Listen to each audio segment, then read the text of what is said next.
Hello and welcome to podcast.com. I'm happy to have you with me in this section of Xpath. In this section, we are going to learn another very important topic related to XML, and that is Xpath or XML path. Xpath is a language using which we can identify and navigate the nodes in XML. Xpath uses path-like syntax to identify the nodes. Yes, when I say path, it actually means similar to the path that we use in Windows. If you want to navigate to a folder called documents, we might enter the path, say c:\users\documents, something similar to that with a /. So how we identify the folders in Windows is the same way how we identify and navigate the fields within the XML. Xpath Expressions is the easiest and the most efficient way to read and extract the data from XML. So it is important to understand in detail. This is a small section though, with one topic, that is Xpath, but it deserves a lot of attention to understand. Without this knowledge, you probably won't understand how system reads XML, or if you want to write a program to read that XML using Xpath, then you might need to understand what Xpath means. Well, learning Xpath will help you a lot during your interface development too. Why? Because PIPO uses Xpath as a language to read the XML during runtime, and even when you develop the mapping programs or the transformation programs within PIPO, you have to deal with Xpath as your primary language. So bottom line, don't skip it. Okay, so before you continue to understand Xpath, it is important that you must complete the previous two courses, which are XML, Complete Understanding of XML Basics, and then DTT versus XST, Understanding the Difference. So finish these two courses before you come to this course. Agenda for this course is to help you understand what is Xpath and its definition. Then we'll try to read one XML using Xpath. After that, I'll show you hands-on on how to generate Xpath using online tools. Then we will use that Xpath to read the XML. Finally, we'll wrap up with the course with the usage of Xpath. So let's get started. So let's start defining what is Xpath. In a simple term, Xpath is a syntax for defining parts of the XML element. So let's look this definition with an example. So what I've done, I have taken an example of product. Yes, we have seen in the previous courses. I've taken a product XML and then I will use Xpath to navigate through it. Remember, Xpath is a path expression. So you're going to use path to refer to any of the fields and get that value. So let's start developing an XML, and then I'll walk you through how to define the Xpath.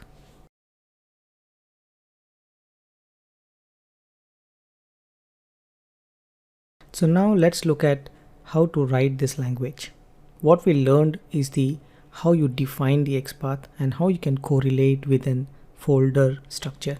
Now let's look at the real Xpath notation. On the left hand side, I'm showing you a sample XML. I'm not taking the previous example, I'm taking a little complex, wherein you have a class and you have students in it, and then you have teachers in it. And the students actually have sub elements which are student, and each student has a roll number or an ID number with his name. So teachers also have an ID with ID as an attribute to teacher tag, and each teacher has a name. So you have students and teachers as an batch. So this is how you can define it. Class has two sub nodes, students node and the teachers node, and students node has sub elements which are student with an attribute called ID and with some name, and teachers also have an ID as an attribute with some name. And if you see the prefixes that I have used or the namespaces I have used is starting with XML NS:(S) and XML NS:(T), just to represent S as a student, T with the teachers. On the right hand side, I'm trying to explain you the definitions or different ways to access XML. The first example is a /. That's what we have seen when I try to explain you with Windows example. The // is generally used to represent any node name. So you can say /, then a node name, then that node's value you can refer to. Actually, when you say and a node name, the whole element is selected. So when I say slash and a student, then the whole element is referred. When I say I want to select the class and all the subsegments in it, then I just have to say / and a class. That's the second example. The third, let's say you want to access all the student under the class and under the students. Then you say / class and then students and then student. And then student is a repetitive element, right? It has 3 repetitive elements with an ID 100, 200 and 300. So which one is selected? Well, if you say class, students and student, all the 3 are selected. And when I say selected, when you write a program to access this XML using that XPath, the return value will be 3 elements. That's the 3 student element. Let's say I want to access teacher with an ID 1. That ID is an attribute for the teacher tag. So now I'm using a new notation called /. The / generally means you can access any node directly without representing its parent nodes. So if you see here, teacher is inside the teachers and teachers is inside the class. So instead of saying /class teachers, I can use // to directly refer to a teacher. Then I open up a square brackets just to notate that I'm going to write a condition in it. When you want to access an attribute, you use the symbol @. So @ID means I'm trying to refer the attribute of a teacher. And I can say @ID is equal to 1 means I'm trying to refer to all the teacher tag that is accessed with / teacher. Within that, I'm writing a condition to pick only which matches this condition. And the condition is the attribute ID should be equal to 1. The fifth example is a function. So in XPath, you have different type of built-in functions. And one of the function is count. You can count the number of elements is repeated. Let's say if you say // means you can directly access the student. And that's basically a 3 element. So the count will be 3. The next is if you want to access the text. As I was telling you, all the while you can get the element means starting tag, the data and the closing tag. That's why if you want to access only the text without the tag, starting and ending tag, then you use a function called text. And then if you look at how I'm representing the first element of the student, that's basically an array, right? Let's say if you want to access the second element and the third element, you can just specify // student square brackets and you can say 2 or 3 / text function to access the value within that element. You have many functions in it. There's one more important function is called last. Let's say you want to access the last element within that segment, and then you can say last as in the square brackets. You can say / student. This time don't mention the square bracket, just say student, so you get the whole array. And then you say a /, then you can say square brackets and the last method. So I will try to do a simple example using the online tool, and then we're going to play around with all the methods that I told you, like count, text, last, and then we're going to play around with how to access the attribute, and then you're going to learn along. Okay. And before we jump into doing some of the samples on the online tool, I just want to give you these expressions to remember. This is like a recap. The / means a root element. // means you can select any given node without specifying its parent nodes. A single dot represents the current node and the double dot represents the parent node. This is similar to how Windows used to represent a single dot and a double dot, right? Nothing new. Then you have the square brackets, as I shown you previously. Anything that you can write inside the square brackets will act as a condition. Let's say an example wherein you are trying to access the student and you get 3 student element. Then you can use a square brackets to say I want which specific student. You can write condition like last to say I want the last element, or you can say numbers to assign to say which array value do you want, 1, 2 or 3. If there are attributes available for student, then you can use this attribute as a condition to pick that specific value. And last, they have some functions, so next we play around with those functions. So we're going to do two things. First thing, we will try to generate the XPath. So we'll learn how to create the XPath. Second, we will use those XPath's value to get the output from the XML. Okay, so I'm going to use two different tools, which I'm going to show you here. The first tool is going to use to generate the XPath. We'll try to understand how to create the XPaths. The second tool will help you to understand how to use those XPath to do a query on your XML and get the output. Okay, so let's look at it. Okay, so let's try to build the XML. Then I'm gonna compare that XML XPath with the Windows folder notation, so at least you can see how it is being related. So let's say in an XML we have a product. So I'm going to define the XML and simultaneously I'm going to create the folder path inside the Windows. Okay, so let's say the product has name. Okay, let's give a name called PO Guests. Then some description.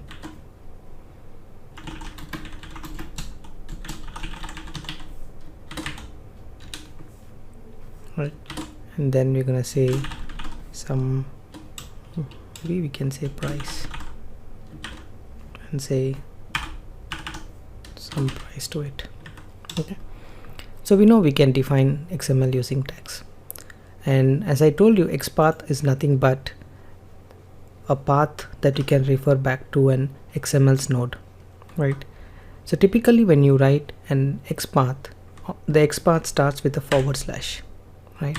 But this Windows, so it actually uses its own format. So let me try to show you, if you want to access product price or product description or product name, how you're gonna access it using XPath, how it's actually shown inside the folder structure.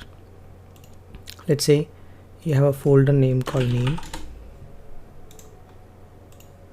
then you have description, then you have price. So this is how we're actually defining it. Let's say product has name, so when you click name and you see the path, it has the /product /name, right? If you have to show this in XPath, actually replace this with / and then the /product and /name. This actually is XPath to refer to a name element inside the product. Similarly, you can do it with description and you can do it with price. The notation is same and the idea is also the same. That's how you're gonna accept it, right? So this becomes your XPath for price to access within the XML. Got the idea? So let's try to build a substructure in it. Let's say you have a course in it, right? Then you can again have a title for the course, that is the introduction to XPath. Then you can have the price for the course,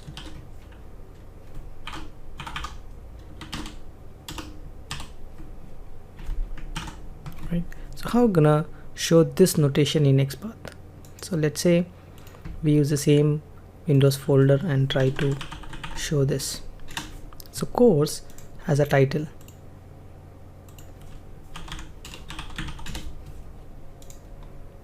and then a price, right? So if I have to access title for a given course in a product, so the XPath notation will be product course title. It's as simple as that. This is how you can refer back to a specific field or an element within an XML with this XPath notation. So if you see the XML XPath for title, this is how it's going to look like. It will have a /, then the parent name, then the child name, and then the actual tag name. So let's look at two different tools. The first tool is to generate the XPath. The second tool is actually used to use that XPath to get the data from the XML.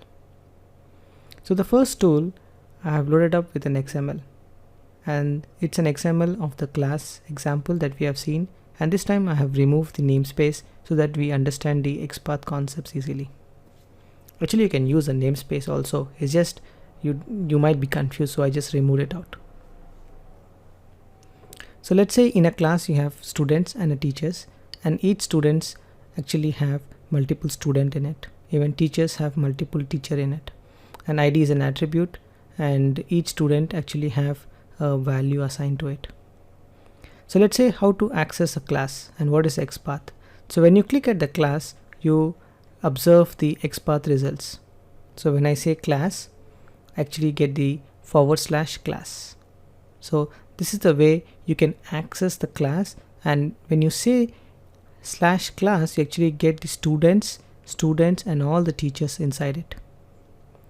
And when you want to access students, then you click students. This time with this XPath, you're not going to get teachers, you will only get students, because if you look at the structure, students and teachers are at the same hierarchy.